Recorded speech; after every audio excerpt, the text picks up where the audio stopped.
I would like to acknowledge that the original peoples of these lands were forcefully removed for the benefit of settler Canadians. I would like to ask you a question. Will you stand with us?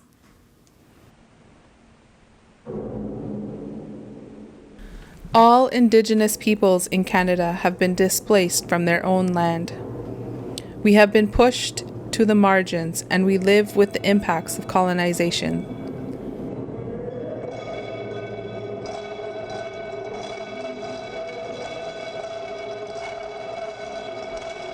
Our communities live every day with the intergenerational trauma from Indian residential schools, 60 Scoop, and systemic racism. If nothing changes and everything stays the same, Indigenous people will continue to face assimilation, and our Indigenous nations will not heal. I know that this is a hard truth for Canadians and allies to face. You can feel powerless and think, what can I do? I have my own life to worry about. But I believe when we come together and we strengthen our relationship, we can create change. With your help, with your solidarity, we will be stronger together. Let's continue building our bridge from the northern and southern nations.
Welcome everybody. This is so exciting. It is very exciting. And well, my name is Karla Berganza, and I'm here with my beautiful friend Tania Borja. And today we're going to show you and explain you a little bit of our traditions so you can take it home with you, because at the end this is all about you and me. This is not just Mexican, this is for everyone, because we have beloved ones that passed already. So this is for you, so you can put it on your home. We do this for our beloved ones, so they are not forgotten, so they know that they are always in our hearts, and that's why we do this altar, this ofrenda for them to know that they will be always in our minds, in our hearts, and especially at this time in our space, because that's what it is about, right? It is believed that around this time of year, the souls of the deceased ones can come back and spend time with us. Please use whatever you have at home. You don't have to go crazy and get stressed about that. We used a table that was already here and a smaller table to create the two levels. And we just put, it has to be a white cloth, whatever cloth you have that might be white, you can use, and you can create these two levels.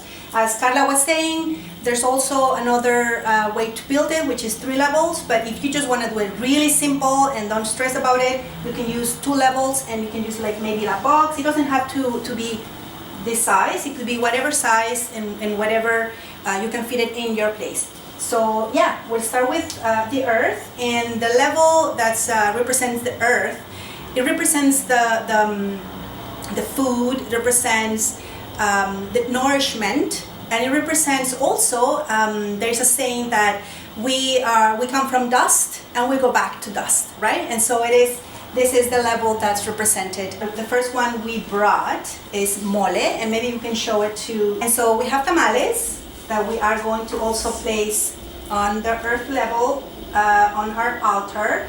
And the one thing that will never has to be missed in the altar is pan de muerto.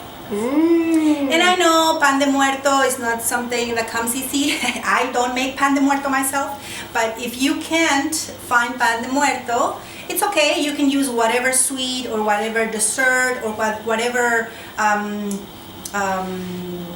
goodie that gives you that sweetness, right? We'll have, well, maybe not, but favorite dessert, so we could use that as well. But we have pan de muerto, which is very traditional for the altar. And we also place some fruit as well, because it brings the sweetness, reminds us of the sweetness of life. And we also want to provide that for our family, right? And could be any fruit, could be whatever you have at home, could be apples, could be pears, could be oranges, could be whatever you have. And especially those fruits that were the most appealing to the person who you are creating the altar for. That's all we have. And now we are going to get into the drinks, which is another important aspect of an altar. So in this case, we have mezcal, which is also very, very traditional in many places in Mexico. So, and because we are going to be dedicating this altar to my grandparents and another woman who we're going to be talking briefly about her. We like for them to have mezcal. Why not, right? This is a party, it's a celebration. I want to have mezcal. Not right now though. And we have coffee. Yes, coffee. morning coffee. Yeah, I like my coffee. We also offer atole, which is another very traditional drink. I don't make atole, but and I did not bring atole. But if you know how to make atole, please, by all means, put it in your altar. Great. So there's the coffee. Beautiful. Excellent. So Anything that you would like to offer, especially those drinks that were the most favorite for the people that you are creating the altar for. And if you are creating the altar for a child, you could use juice or milk or any other drinks that are children's favorites, right? right, exactly it. You maybe ask yourself, like, how come it's 2 days, November the 1st and November the 2nd? So just let me check with you on that. November the 1st, we celebrate children. So we usually have kind of exactly the same with the food, but we put candies and toys. And the 2nd of November is just for adults. So today we'll be just honoring adults.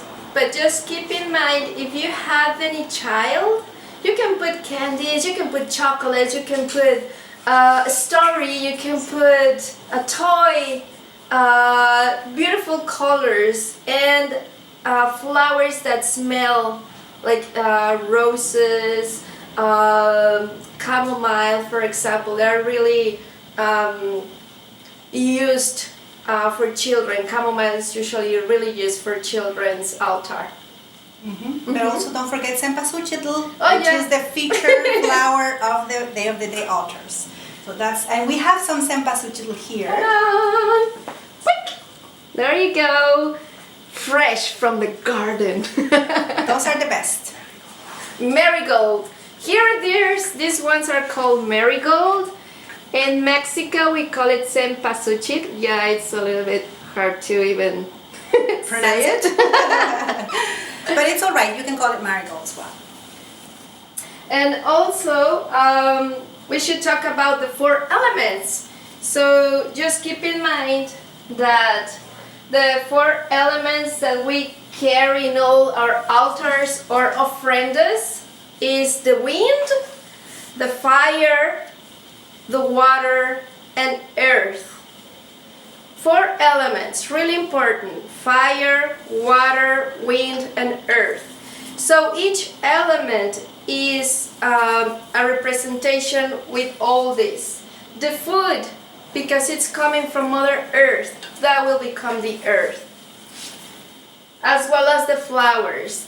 The flowers also, ta-da, give a really nice smell. And what they do is they guide our beloved ones to come. It's like an invitation. Instead of writing an invitation, we use flowers, we use copal, that is a type of incense.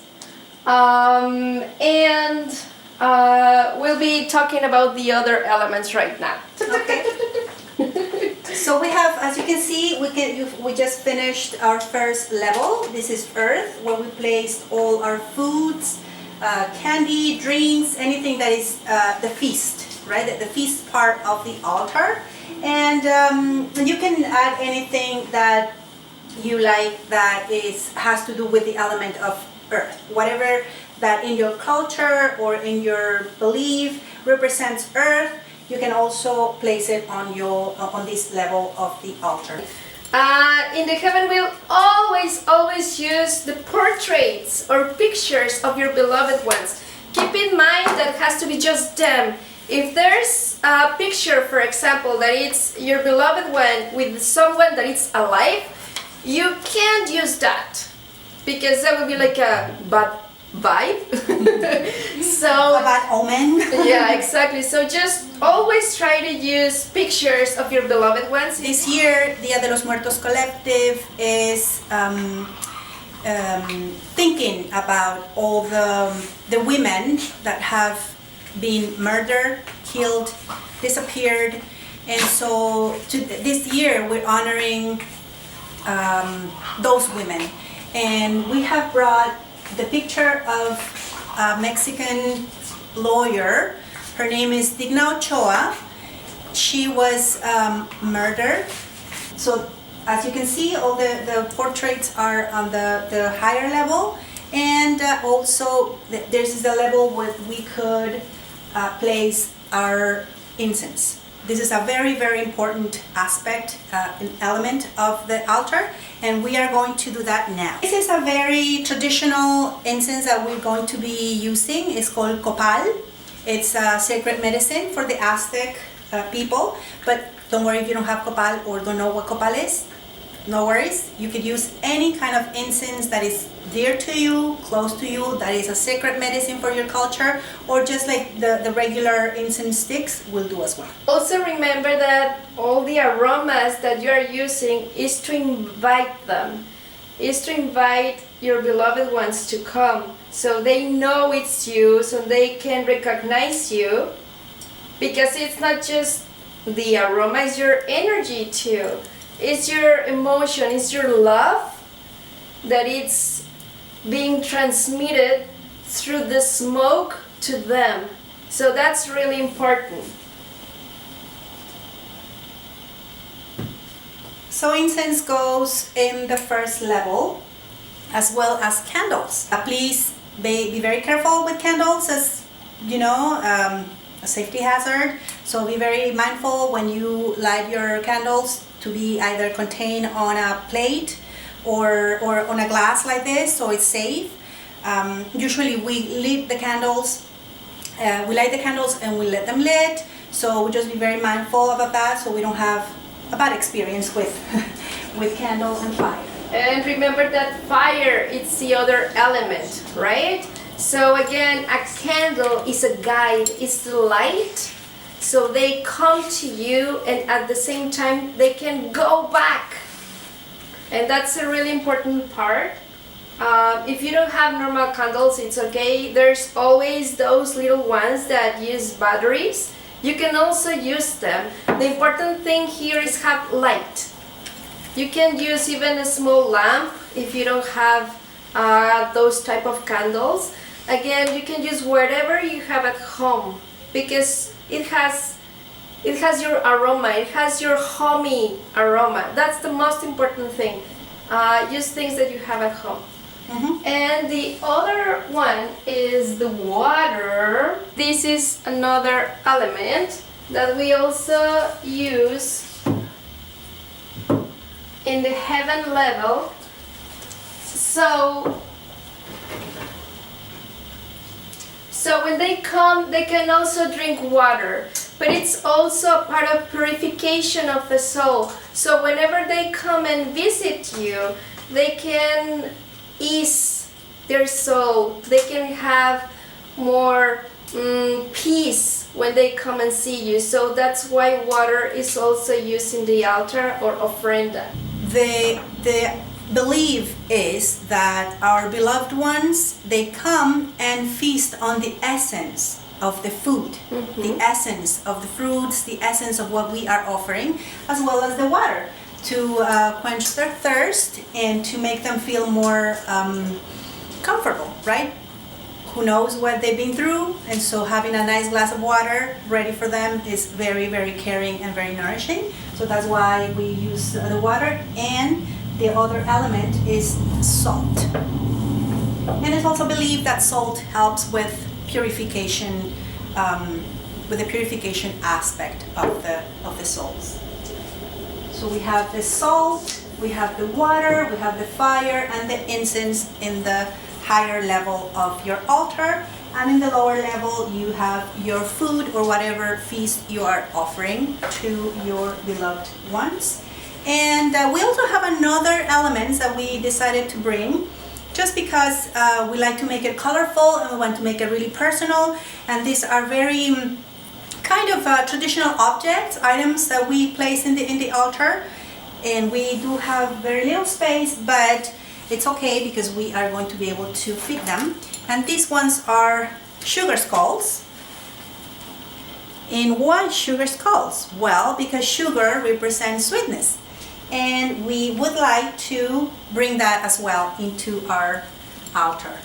Sweetness. Also, if you're not able to get sugar skulls, don't worry about it. You can use whatever sugary candy, whatever you have at hand. And sometimes, yeah, sorry. These ones are just decorations. Okay, you can always use whatever you feel like, maybe your culture or your beliefs. You can use whatever you feel. So these ones are ceramic skulls. There's also an interesting feature on the altars, and we're just gonna place them.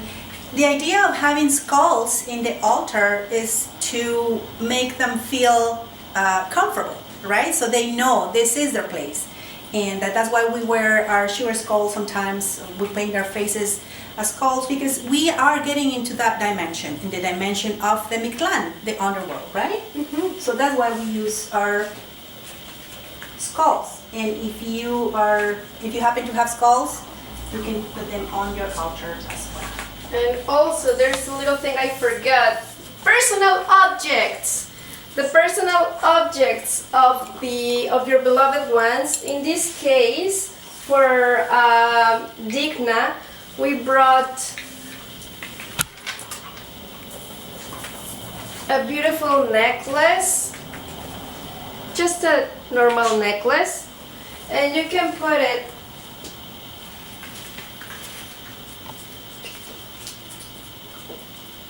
pretty close in the first level. You can use any personal objects. If you don't have any, it's okay. You can use, maybe they really loved a song or a CD or a watch or a ring or just a poem or whatever you feel.